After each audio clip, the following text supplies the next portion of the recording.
안녕하십니까? 일과 삶의 가치를 존중하고 추구하는 월화TV입니다. 최근 잇따르고 있는 대형 산불과 관련해 느슨한 입산 통제 기준이 논란이 되고 있는데요. 산불 조심 기간 중 입산 통제 구역을 더 강화하고 흡연 등 위반 행위에 대한 과태료 수준도 높여야 한다는 조사 결과가 관심을 끌고 있습니다. 지방자치단체와 산림청은 봄, 가을철에는 산불 발생 빈도가 높은 산림지역을 대상으로 입산통제구역을 지정, 입산을 통제하고 등산로를 폐쇄하고 있습니다.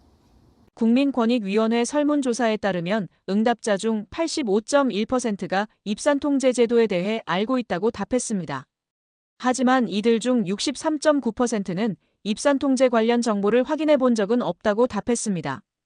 알고 있고 관련 정보를 확인해 본 적이 있다고 답변한 사람들은 59.8%가 인터넷을 통한 확인 방법이 많았습니다.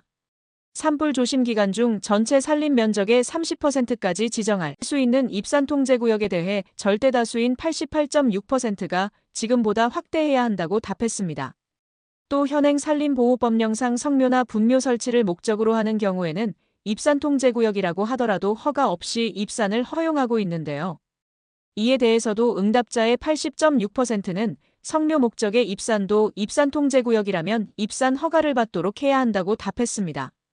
농산어촌 지역 쓰레기 소각 등으로 인한 화재 예방 방안으로는 영농부산물 등 쓰레기 수거 파쇄 사업 확대, 불법 소각 신고 포상 금제 운영, 마을 내 공동소각장 증설과 확대 순으로 꼽았습니다. 또 현행 산림보호법에는 산림과 그 주변에서 금지되는 행위로 3가지만 규정하고 있는데요.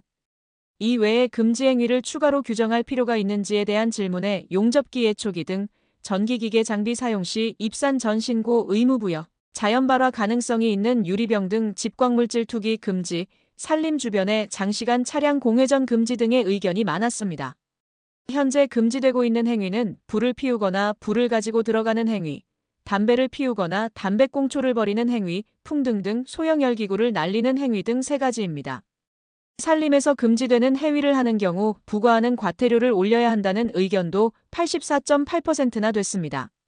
가장 필요한 산불 예방 방안으로는 산불 관련 범법자 처벌 강화, 입산자에 대한 라이터 등 인화물질 검사 강화, 영농부산물 등 쓰레기 수거 파쇄 사업 확대 등의 순으로 꼽았습니다.